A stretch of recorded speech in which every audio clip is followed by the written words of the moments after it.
Hello, everybody. This is Railsplitters on the mic. I'm Rusty Peace, and today we're talking with Lincoln Memorial University head men's volleyball coach John Cash. Coach, welcome. Thanks for having us. I guess. It is one day shy of April 2020. Typically this time of year, your teams are in the midst of a season. They're still playing and competing for what we hope is the IVA championship. Correct. This year, like no other, in any sport, for any coach or student athlete and any spectator for that matter, and as we go into April 2020, we go in without a season. Yeah, it's difficult, as you can tell, with the echo in the gym of one voice only and things like that, having to tell the guys what the deal was while we were in practice that day when we received the information, and moving forward from there rapidly, basically a rapid response of wrapping up the season so that we could have contact with the guys and collect things and clean things, and all of that stuff is it's been a whirlwind to say the least. And then there's that deafening calm after that.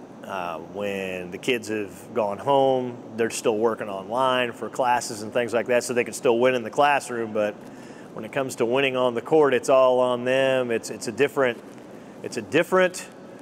animal in the distancing piece. It's almost like re-recruiting your kids, because you're doing everything on the phone and you're Zooming and Skyping and stuff like that. So that part's eerie in its own sense. It does have a void. I noticed Ryan Foy threw a tweet out today about there's nothing to do. I'm done doing push-ups. And I'm thinking to myself, exactly, these guys are going to be in great shape. All these kids, all these athletes are going to be doing things, but they're doing it by themselves and things like that. Guys saying they missed the grind. I mean, words you laugh at, because during the grind it's miserable for athletes, and they're talking about how they miss it, and they miss that camaraderie along with the grind, those type of things. So it's different for the coaches. I think we're all in the same boat. How do you recruit during times like this? Not being able to get out of the state or get around the country to go see kids play, so you're relying a lot on video and communications that way. Fortunately, we had our class wrapped up for next year, so we're good there, and we've got most of it wrapped up for the year after.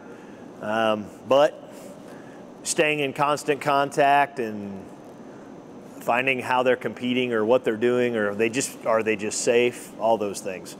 It's just a different time. I want to go back to your comment about when you learned of the news that the season was going to be canceled. Yeah. You're in a unique position. Mm-hmm. You're the first coach that I've been able to speak with since the decision was made that actually got to address your entire team. What was their reaction? Disbelief that lasted about 30 seconds. And I had to stop them during their early phases of their warm-up of practice to not only tell them we weren't going up to play Ball State and Loyola, who we prepared very well for, but just to tell them that this was it. We're not actually going to be playing or practicing or doing anything together from this point forward. So I saw the three seniors kind of drop their head and with coy smiles, of can't believe this. And I will give Evan Corey a ton of credit, because immediately he stepped up and said, one of the things I talk to the kids about all the time, I say every day is your senior day, no matter what year you're in, because nothing's guaranteed. I talk to them about this all the time. And that goes back to an experience I had in my life at one point in time where I was hoping I was going to get an extra day of life, not just playing anything, just be alive. And I talk to the kids often about that stuff, and he stepped right into the huddle and he said, Coach talks about every day being your senior day, and if this is our last day and our last practice, then it has to be our best day and our best practice of the year. And man, they didn't bat an eye. Got right back out on the court, and they expected everything from me. And in turn, I expected everything from them, and we went out there and got after it and practiced, and it was a lot of fun. So, you know, we looked at that as we finished on a high. We were trending upward in a big way, and we didn't get to finish it all the way out, but we got to finish it in that practice, and no one left crying. No tears, none of that. They were upset that they couldn't go any further, but in a very typical fashion of this group, it was what are we going to do next? What do we need to get done? So they were already moving on to that next page of, okay, this is what life's thrown at us. What do you need us to do? Let's get it done. From an individual standpoint, nobody knows your players better than you. Mm-hmm. And knowing guys like Evan Corey, Pedro Carvalho, your other seniors, Nige, yeah. I mean, it's got to be a punch in the gut. It's almost like a season-ending injury that just takes you when you don't expect it, or a death in the family, or it's got to be, for you and for those three individuals, very disheartening. Yeah, I think so. In the sense, I think you nailed it there. That's one way of putting it for sure. You know, Evan Corey's in the top 10, top 5 statistics in the nation. So when it comes to All-American voting, here he is looking at a couple more big matches down the road, opportunity to win another ring in the championship, finish in the top 15 RPI, finish in the top 15 ranking potentially. All those things are on the line there, and you're just not going to get that chance to keep getting better. Nige Washington, coming off the best game of his career, comes in, plays great ball for us on that Saturday previous, and after labrum surgery from last year that took him out the whole year, to really performing and leading in a fantastic way this year, and then getting awesome news that he's got his graduate school paid for. He's going to the University of Pittsburgh for a 5-year grant that's paying for everything. He didn't want to start that early, though. You know, he was excited to have done it. He had to go do all those interviews and all that stuff, and so he's doing that. And then with Pedro, his literally ended up being a season-ending injury. He had rolled his ankle in matches, hadn't been back to play yet, and that Friday he had just gotten back on the floor to just be able to start to do some things going into the Ball State and Loyola match. So his was all about unfinished business, you know. Let's get back out on the floor, and statistically in the nation again.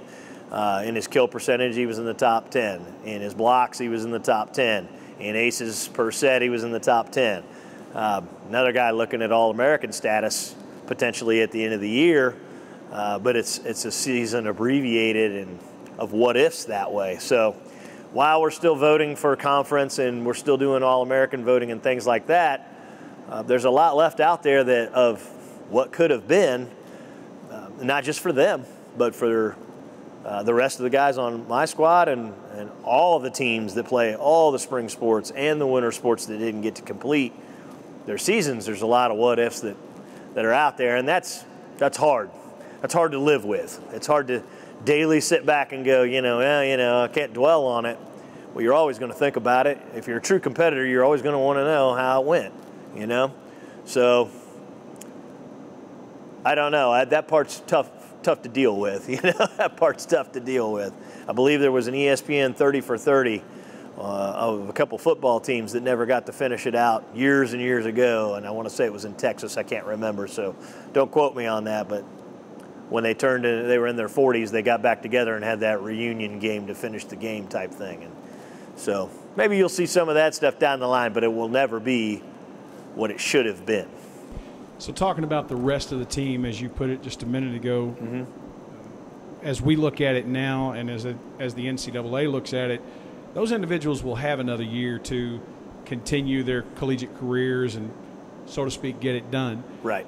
The NCAA has also potentially granted spring sports student senior athletes another year of eligibility. But when you look at guys like Pedro, Nige, Evan, they're all very good students. Yep. They've all got great grades. Yep. And the chances are, in all probability, that they won't return for that 5th year. We definitely know Nigel won't return because he's already put in. He's already a super senior, 5th year, and he's got that waiting for him at Pitt. So it's a no-brainer for him.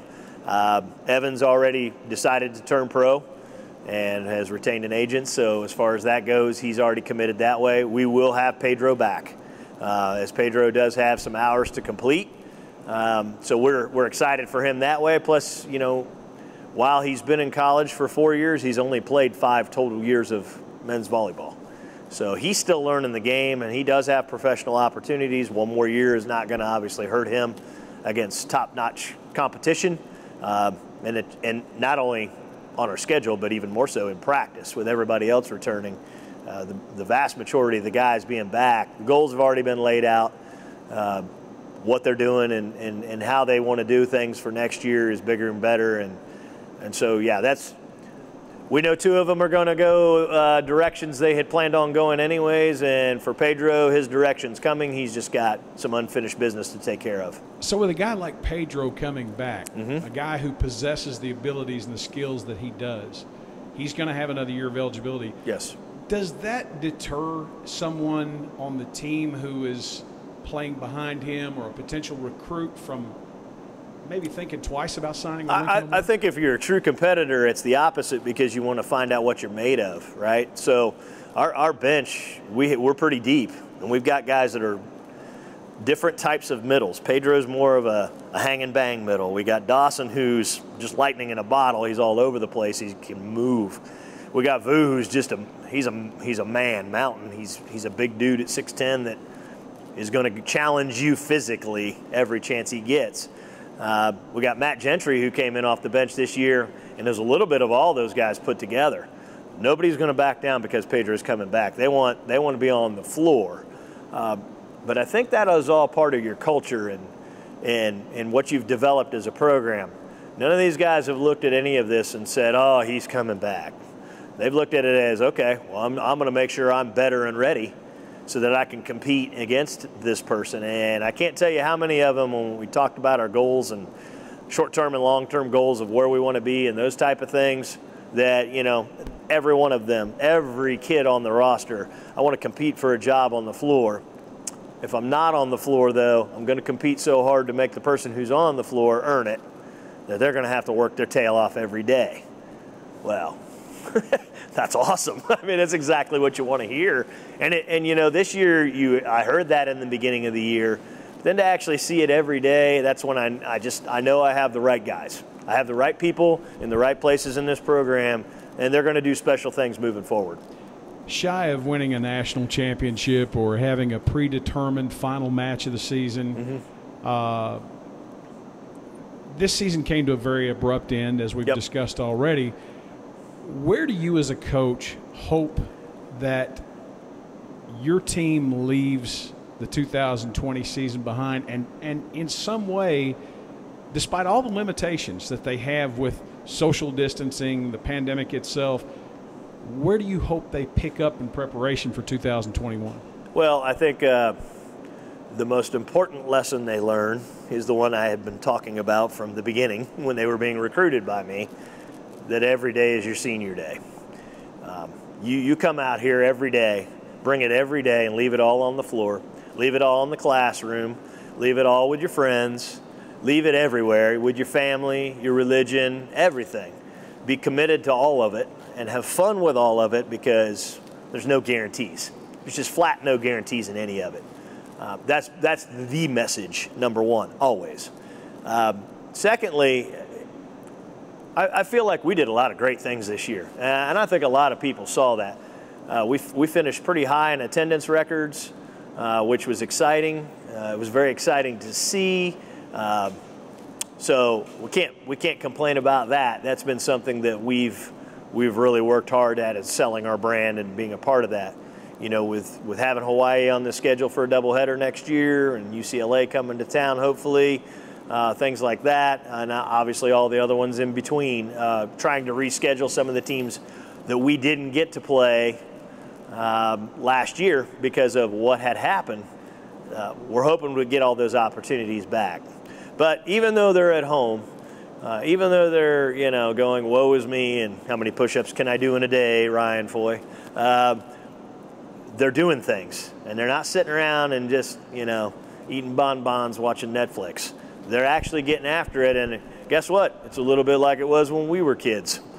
You find things to do. You find how to be creative. And that's going to help them when they come back here be more organized with their time and more focused on what's important to them. I think you're going to see that's going to work for a lot of people in a lot of different directions too. Not necessarily reflective in our program or our university, but just people in general, of taking a step back and going, what's important to me? This is a time when you're going to look at those things and start to prioritize what's most important in your life, and that's a good thing. Actually, it's a great thing moving forward in this world that we live in. How about John Cash? John Cash is one of the coaches that I've seen here at Lincoln Memorial who, for the most part, does pretty much everything he does every day for the betterment of his program. Yeah. How will John Cash use this time, this bizarre time, to prepare for 2021? It's driving me nuts, quite frankly. I miss it. I love this. I love the whole process of the grind. We're still doing a part of it with scheduling and talking to a lot of coaches, and the All-American voting's coming up, and so we have a lot of things that I'm still involved with, talking to the guys daily, and just making sure that everything's right, making sure they're registered for classes, making sure it's the right classes, all that. So there's a lot of that stuff that has not changed. Some perspective, though. It's been nice to get out and go fishing in the middle of the season. I've never done that before because I'm so focused. It kind of took my mind off of all that's going on, making sure my family's safe, because we're all over the area here, and also having a lot of family up in Ohio where it's hitting pretty hard right now. Dad being 91 and Mom being 88, there's obviously some concerns there. But all in all, just making sure there's good perspective on that. Again, like what I talked about with the kids, I think that reflects all the way back to all of us. And coaches always have a job. Teachers always are teaching. Coaches are always coaching. They're one and the same. So that's where my focus is right now, is making sure that everyone who's associated with me is making good decisions, or at least thinking about making good decisions. Think before you do. Your actions have consequences, good and bad.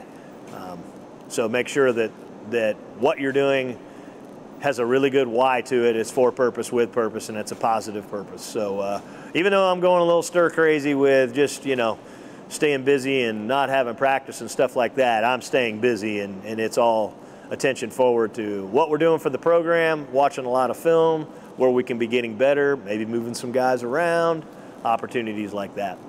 Senior or underclassmen, any final words for your team from 2020 that you would convey in this interview to address them as a group? Yeah, I think, I've already kind of said it to them, and I think it goes to all of the kids here at the university at LMU. We left a lot on the table that unfortunately we didn't get to clean up. So our attention and our focus is when we come back here in the fall, there's a lot of unfinished business, and everybody else is saying the same thing.